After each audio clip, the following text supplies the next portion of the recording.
what was the emotion on it? I mean, Sabi ko nga, sama-sama na. ang sama-sama niya, first I didn't really expect to cry, I'm sorry. Pero walking into Valencia, kasi naalala ko yung pagmamahal ni Mother sa talagang putang na loob namin sa Mother, the family na sana napayaman ko si Mother kung kalakasan ko, kabataan ko. Pero for the Monteverdes to continue showing us love and the true meaning of being family analysis. We're just really grateful. Kasi can I just say, I'm also pagod na kami kasi 5 days na lang matatapos ng kampanya. Hindi ko maintindihan. Sorry, nadadala ako ng inuutanan ko kay Mother, pero sumasama yung sinasabi ko kay po very often. Hindi ko maintindihan din. Umiyak ako dahil kay Mother. Hindi. Sorry. Dapat nagdadrama pa ako. Baka mabib na naman ako. Nakahalo-halo po, sorry. Sabi ko, di ko maintindihan.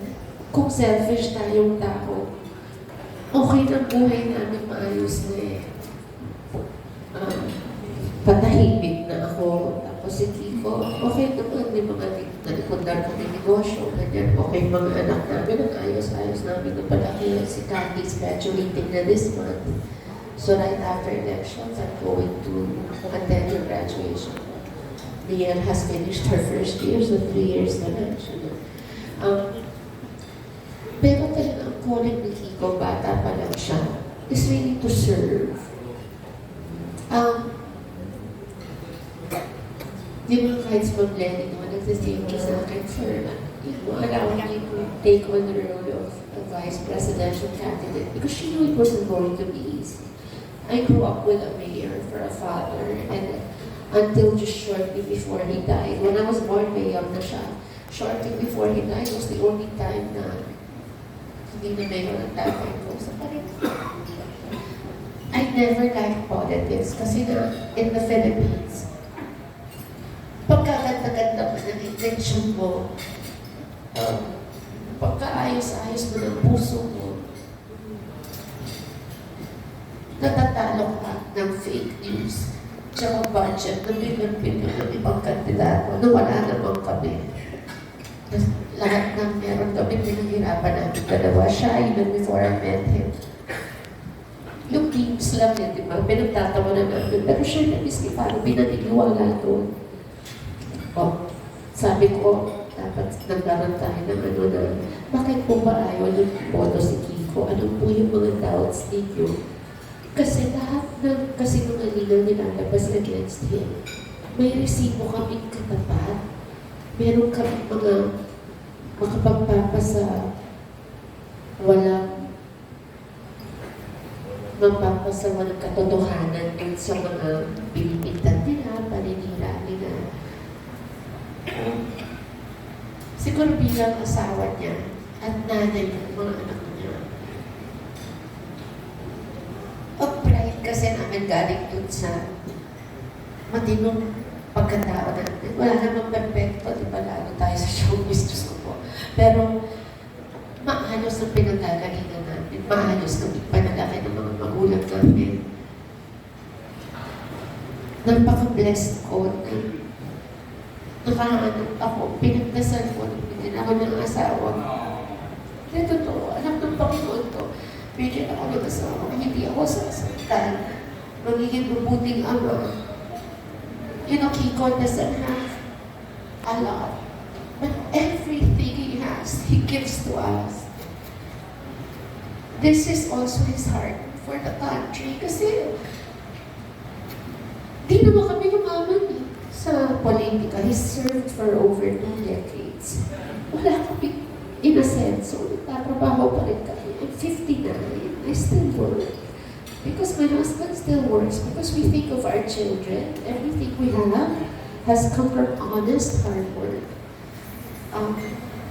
So yun ang thinking. So sorry, I didn't expect na everyday ito sinasabi ko. Siguro kasi nagkaki ako kasama ng marami sa inyo. So parang mas comfortable. Gusto ko lang itanong, ba't po ngayon iboto si Kiko? Meron kaming sagot. Meron na siyang nagawa. Sasabihin nila walang nagawa. He has passed 200 plus laws. Sabihin nila, ano yung mga bakit kumain sa takip ng kaldero? Meron namang plato, meron namang dahon ng saging. Inabot po ni Idol yun sa kanya, inuimbita sa kanya kasi tatapon yung gatas ng kalabaw pag hindi plato o hindi. Inabot sa kanya yun, hindi niya kinuha. Yung sabaw, tinataman mo, ang init-init sa yung unang ganyan niya, hindi pa niya maano, yung second doon niya talaga hinigog ng maraming hangin, diba? If you watch the full video naman, makikita niyo, sinasplice kasi, yung wow, dagat. Hindi na naman nila tinuloy dun sa wow, dagat kasi yung mga anak ko may hika. May asthma yung mga anak namin. So talaga ang dagat important sa amin na dinadala yung mga anak namin. Pero lagi nila pinupok, you know, he has 2 degrees from the University of the Philippines. One in comparative literature and one in law. He graduated from the John F. Kennedy School of Government in Harvard with an A- average when he graduated in Harvard University. He has been a teacher in Ateneo de Manila. He is a lawyer, he's a businessman. He's the greatest father, he's the greatest husband. Malaki ang takot sa Diyos.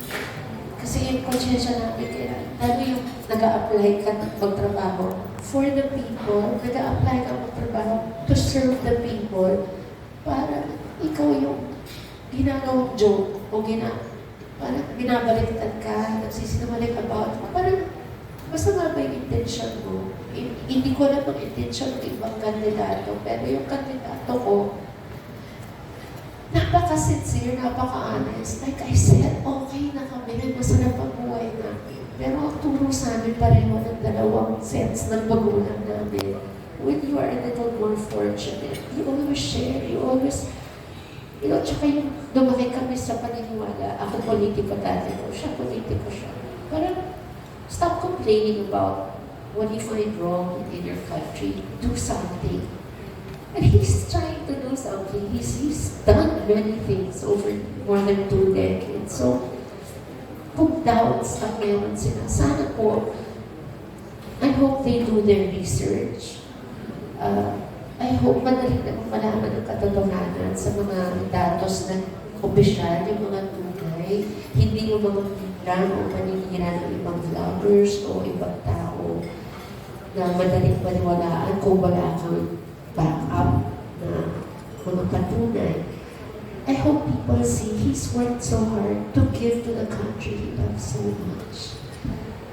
And, you know, why do we focus on agriculture? Why does he focus on agriculture? Our children respect farmers and fisher folk so much. Si Frankie, when she was about 5 years old, said, you know, farmers are like our parents. She was 9, sorry. Without them, we won't have food. And if you think about that, pag ang mga magsasaka at mangingisda, nagbenta, ang bumili sa kanila middleman, nagbibili sa kanila ng kunyari piso, tapos binenta ng 50 piso, pero piso naman punta sa kanila. Alam niyo po yung mga anak at apo nila ayaw nang maging magsasaka, ayaw nang maging mangingisda. They want to go to the city and do other things kasi wala silang kita. So pag wala na ang farmers, the average age of a farmer now is 57. Ayaw na sumunod ng mga henerasyon. Sabi yung mga sunod na henerasyon, ayaw na maging magsasaka. Excuse me, pati mangingisda. Anong gagawin natin?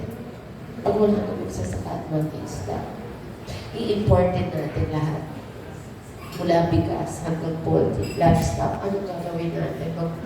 Kailangan natin trabaho ng 2 trabaho kasi ang presyo ng pagkain doble naman. Doble pa. Kasi hindi na galing dito. It's the very basics. The basic necessities that we all need in each of our lives that He is fighting for. Hindi ko maintindihan kung ayaw intindihin ng iba or hindi na maintindihan dahil na pangungunahan ng fake news.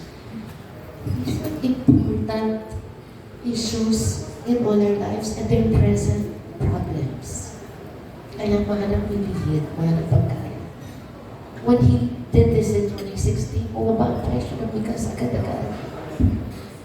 You know, yung tagline namin, kung marami pang pinakaka-intindi sa mga readers ninyo o viewers ninyo, yung pagbiking ko, Sharon, kasi sumikat yung tinatawag na balutin mo ako tapos magsasharan ka ba? That's the meaning of that. Kasi pag mababa ang presyo ng pagkain, marami kang maihahanda. Ibig sabihin lahat, pwede pa magbago. That's the meaning of that. Pagmikiko siya. Hindi yung pagmikiko, sekretarya na ako. Hindi. The meaning is that.